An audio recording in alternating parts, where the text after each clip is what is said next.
this thing's really cool, at least cool looking. The automobile maker Fisker has invited us out to get a sneak peek at its new vehicle, the Ocean. Remember a few years ago when there was a hurricane that hit New York and a bunch of cars got set on fire in the harbor? Well, that was Fisker.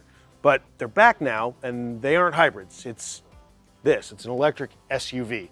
And we're gonna get a sneak peek at it. We get to see what it's all about, the design details, up close and personal. I'm really excited to take a look at this thing. And my boss is over somewhere talking to Henrik Fisker, the guy that designed this car, the designer at the head of this company, which is kind of unique. A lot of times you don't get designers at the heads of company. They have to kind of kowtow to the decisions of others. But here, clearly design is in the lead. I read the press kit last night and it was all about design. So let's take a close look at the design, look at the interior, talk about the specs. To get a cash offer on your car today, go to edmunds.com/sellmycar. Who doesn't like cash, right? And if you want more information on the Fisker Karma and all of its competitors or any other car, feel free to click the link in the description below. Press like and subscribe, we appreciate it. Let's take a look at all the design details. This is my first time seeing the car in person. I just kind of want to soak it all in, walk through it with you a little bit. The first thing that I notice is the lights on the front of the car. They're all in different, kind of unique places. Not a lot of cars get two light up kind of emblems on the front of what would be a grille, but there's no grille here. It's down below for some cooling for the batteries. And here you have the Fisker logo, which has two lines, one for the designer's pencil and the other for the designer's ruler, then orange and blue for a sunset. I mean, that's a designer's Easter egg cue right up front, which is really cool. I love the way the front of it moves, and actually these hood lines are kind of deceiving because there's gonna be no frunk. You don't have any front storage. The Fisker Ocean is a front wheel drive based car, so you need that space up front for technical bits and wires, which we got to see a little bit of earlier. Shh, don't tell anybody.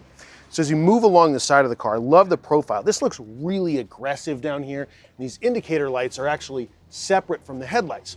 So in a lot of modern luxury vehicles, you get an integrated turn signal in the headlight. But what that does is, if you ever looked in your rearview mirror, when the turn signal goes on, the headlight has to turn off.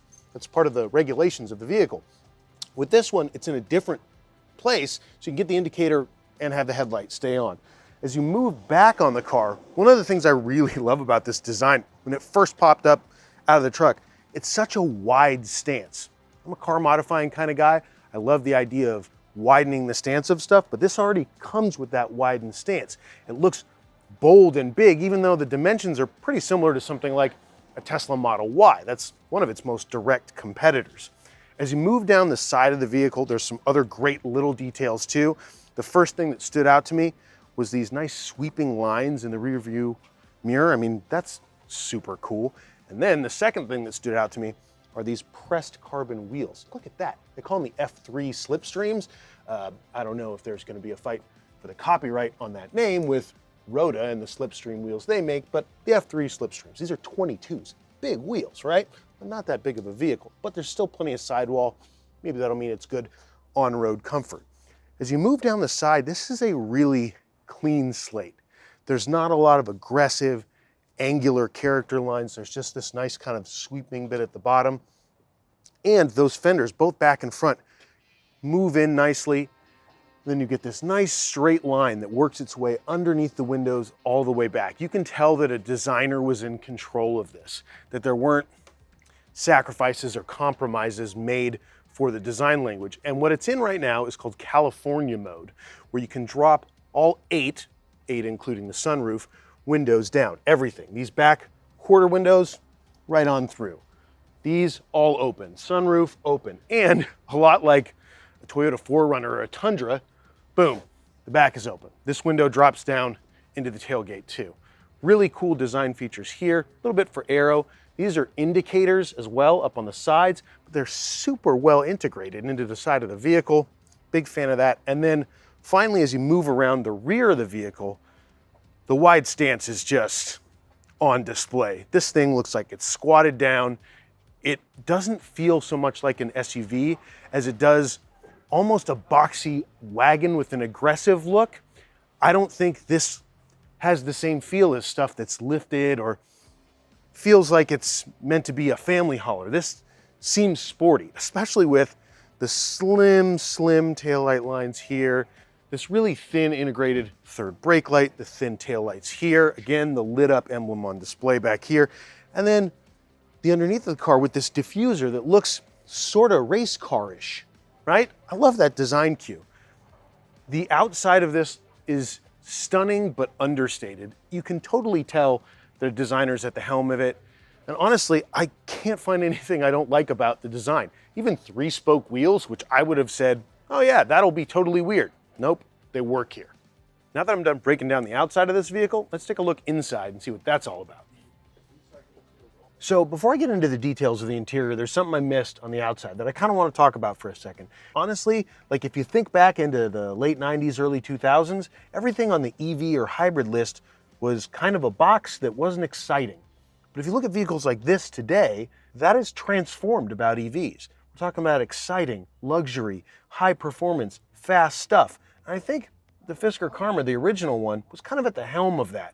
And I see some of those same design cues in this vehicle, but it's a lot of new stuff. I like this steering wheel, not a huge fan of the flat bottom, but it's not too aggressive. And I like the materials that are used on the dashboard in front of me. So we're pivoting here to, I guess, what they call the recyclable materials, the bits of this car that are sustainable. They use recycled t-shirts for the dashboard or recycled fishing nets for the carpets on the floor. There's a lot of stuff in here that is, as they say, environmentally friendly. It's all vegan leather, so it's not sourced from a cow. And that's one of the things about Fisker's process that they say is different. Everything is going to be sustainable.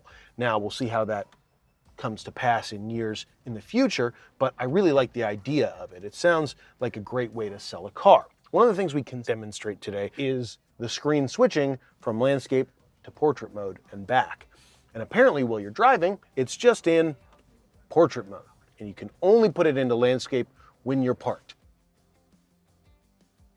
This car actually doesn't go into production for a full year. This is such an early prototype that the first ones are only going to be built in November of 2022. And the cheap ones, the ones they say will be $37,500 before federal tax credits, those won't go into production until November 2023. So you're gonna have to wait. Oh, and guess what? The first 5,000, they're already spoken for. The reservations are in, and those are gonna be the high trim levels that cost nearly $70,000. That's before destination and fees.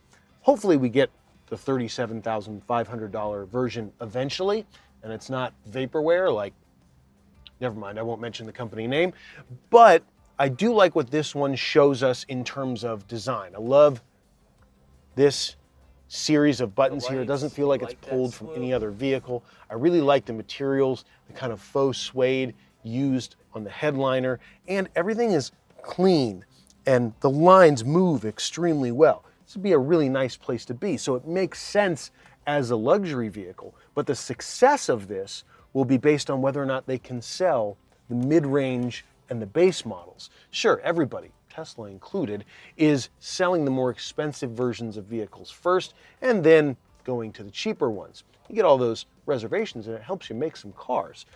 This one though, really seems to justify its luxury price, especially if you're looking for something that's, according to Fisker anyway, environmentally friendly.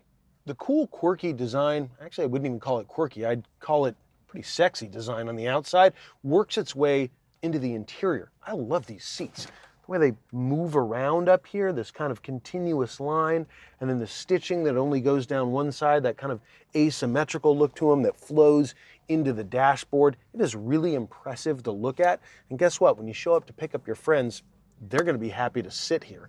It's an excellent movement through the interior. The dashboard moves well, and you've got spaces what I assume will be for wireless charging of smartphones.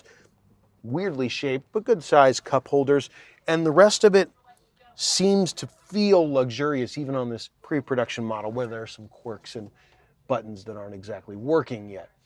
Let's look at the back seat, see what space is like back there, but so far I'm pretty impressed. This feels like the future. Well, the back seat, it would appear, is similar to the front seat. And there's these asymmetrical designs on the seat. I love the materials. It feels really nice back here. This is a little bit close, even adjusted for my position. At about 5'9", this is a little bit low for me, so you don't want too much in terms of tall adults sitting in the back seat, but it seems wide enough back here. There is a little bit of cramp in the shoulder room, which is kind of strange, but other than that, it's a perfectly likable back seat. Note about that solar roof, by the way. That thing can add up to 2,000 miles a year of charge to your vehicle just based on sun power. Now that's probably if you live somewhere near the equator where it's sunny all year long. I don't know how circadian rhythms work. I think that's what a circadian rhythm is. I think you're putting him to sleep anyway. Anyhow, the solar roof can get you 1,000 to 1,500 miles of range in a city like Los Angeles, or as Fisker puts it, in ideal conditions, up to 2,000 miles of free range from the sun all year long, which is kind of cool. You know, it adds up to about 3 miles a day of range, but still pretty impressive.